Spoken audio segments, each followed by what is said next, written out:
Doug Thompson, we're here in the shop today. We've got a fun project that we're going to work on. I've chosen for this project for my friend Mary, for whom I'm going to make this, a Makita chop saw, hot chop saw, and we're going to make a base for it. And we're also going to make an outfeed table with a tape measure and a stop system so that we can very quickly and accurately cut. The problem with these saws is, how do you quickly measure? So we're going to model Mary's saw after the cold saw in the shop. I have a infeed table, but then we're having an outfeed table, and we're going to have a design very similar to this, where we'll have a stop system on a vice grip and a tape measure system such that she can very quickly find a dimension, cut. So it should be pretty accurate, far more accurately than you're trying to measure and then mark with a Sharpie or something like that. I've made a simple base. It's just 1-inch tubing, 14 gauge. I've mitered the corners. So one of the design considerations was, how to make the legs. I made a 5-degree cut on the cold saw, so these project out a little bit, both forward and backward, but not so much that the legs where they contact the floor project beyond the footprint of the saw, so you're not going to be tripping it. I'm going to join the legs with some crossbars, but I'm going to make them high enough so you can easily get a broom underneath there to sweep and clean below it.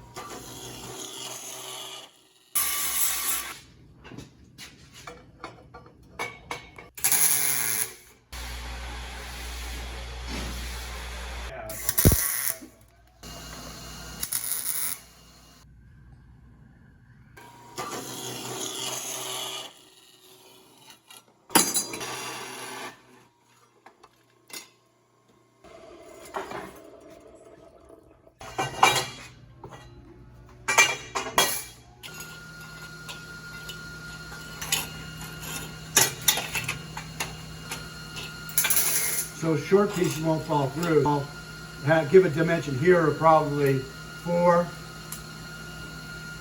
probably 8, and maybe another 8, just nominal.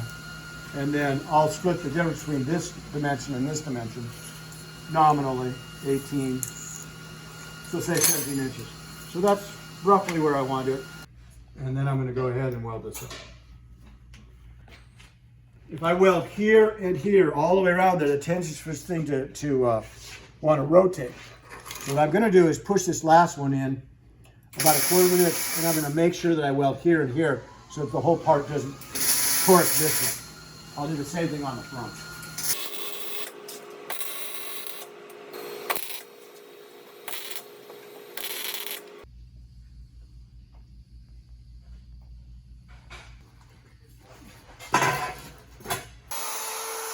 Let's do this.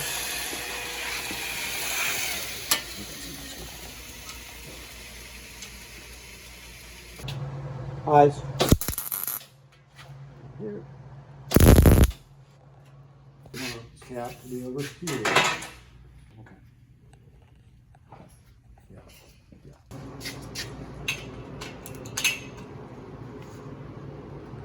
Now, so I can put no weld on that inside corner.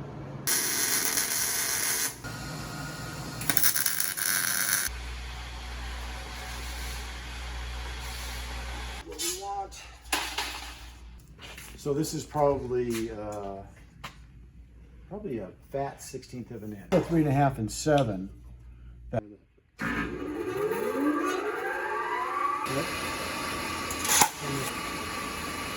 And then move up. Keep going, push harder, push harder, push harder, push harder. Hold on.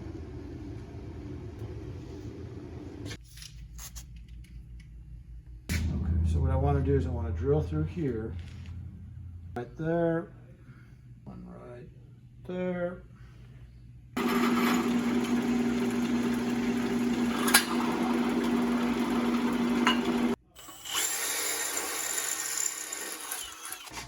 The term, and I'm gonna tighten this up a little bit so that other one right there, I'm just gonna drill right through it. Here.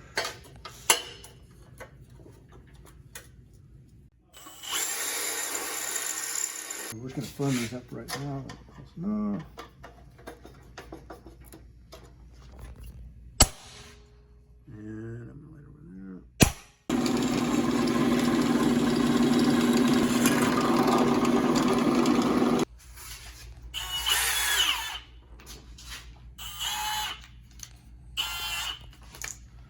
This is a trick. Tighten it up, it'll click, move it back one click. That locks it in place.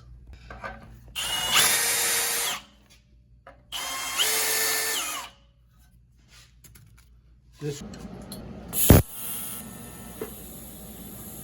nice little one.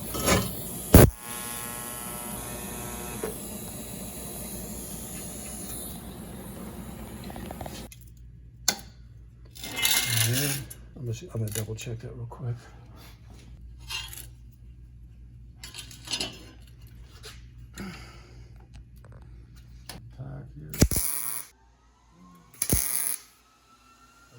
Good.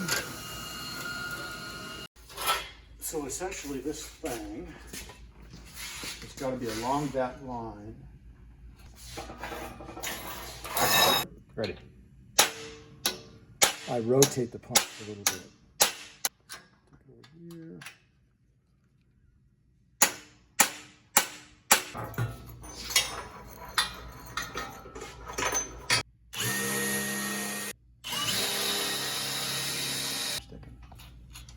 Nope. So we can clamp this here. We can even come back if we need to. We're going to come.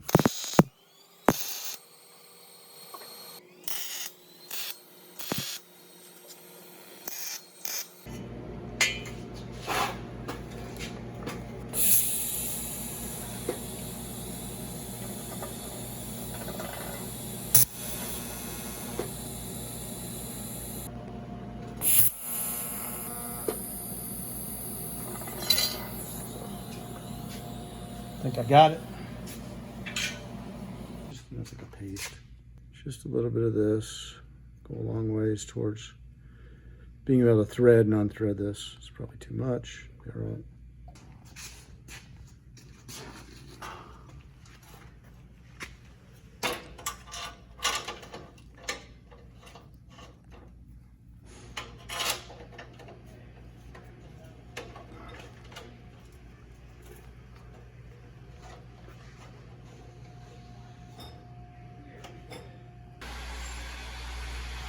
That. That's all right.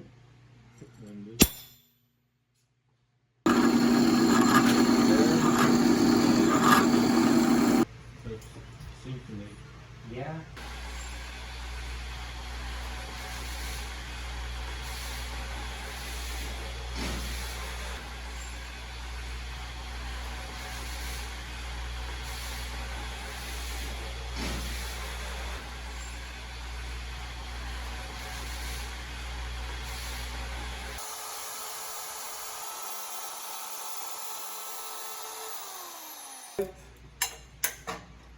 Take my cap. I've got to cover that, especially if you're welding with a welder that doesn't have gas. We don't want to get any chips in that drilled and tapped hole. So I've taken a slug off the iron worker and I'll cap it. And then I'll go ahead and make a weld on the right side and the left side, and that'll be it.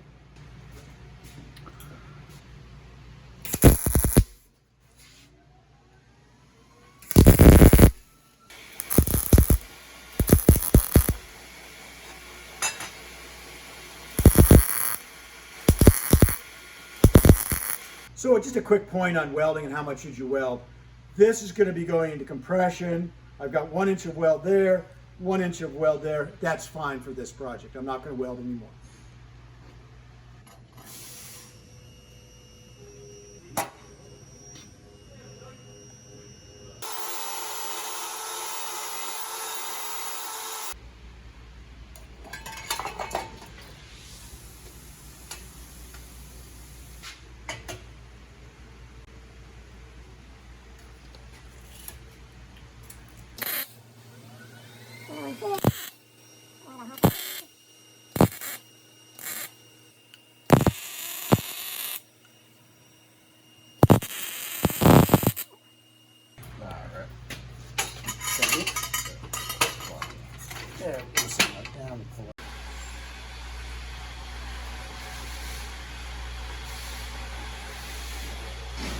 So we're at the point where we got to think about putting on the tape measure for our outfeed table.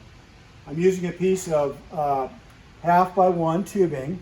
I clamped some flat bar to the vertical section of the 1/2x1 all the way along.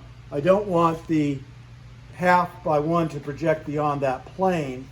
And I've set this at an angle that will be easy to view. So right now what I'm gonna do is gonna weld this piece up, and then we'll put on the tape measure.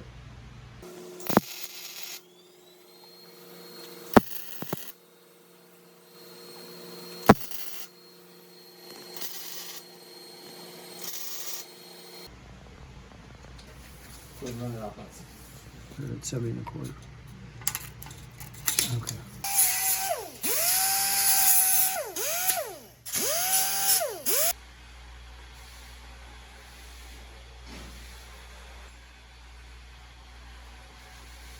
And what I'm going to do is I'm going to drill a hole in the area that has no markings. So I've got a little space right here where I can put a rivet and a pop rivet in. That's our first one.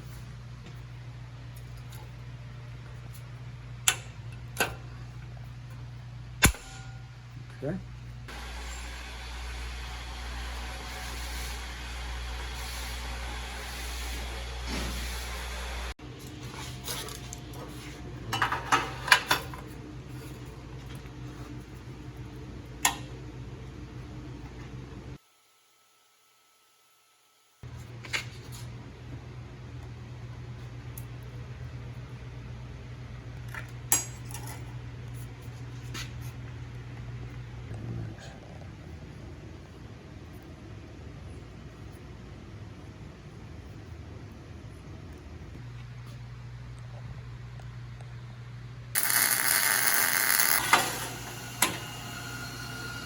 Good.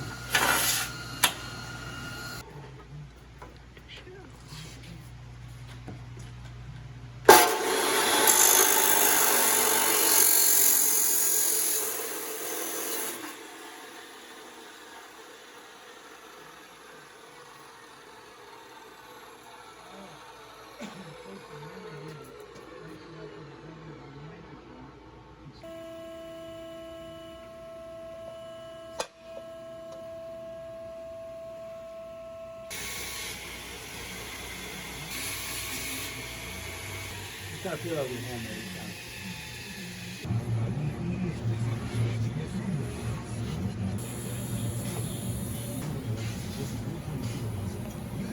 And that'll actually serve as the spacer. I'm just going to go ahead and tack it right there. So one of the issues with overall design is how to make this thing lightweight and be able to kind of fold up and store in such a way that it doesn't take a lot of space in your garage.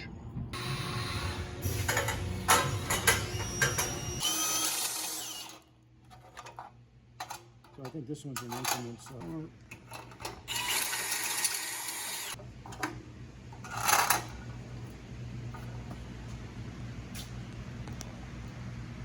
So we're almost finished with the table project here. I'm going to set it up and I'm going to make a very special cut.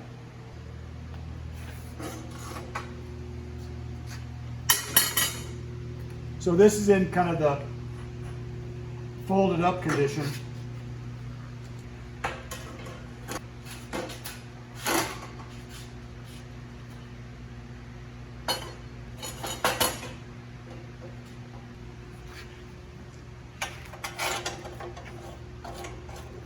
So this will lock it in place so all of our measurements will be accurate.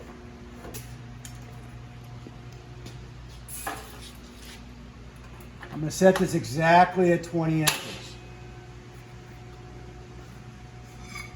I capped off a piece of 1-inch tubing that's going to serve a very specific purpose.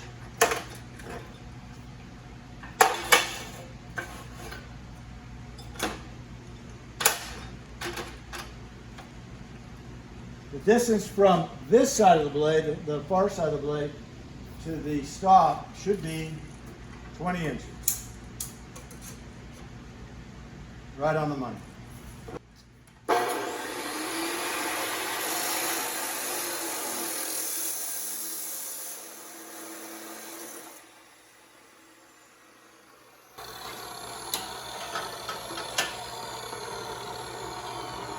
This is exactly 20 inches. Exactly 20 inches. So assume that we want to cut a piece of material, say 5 inches.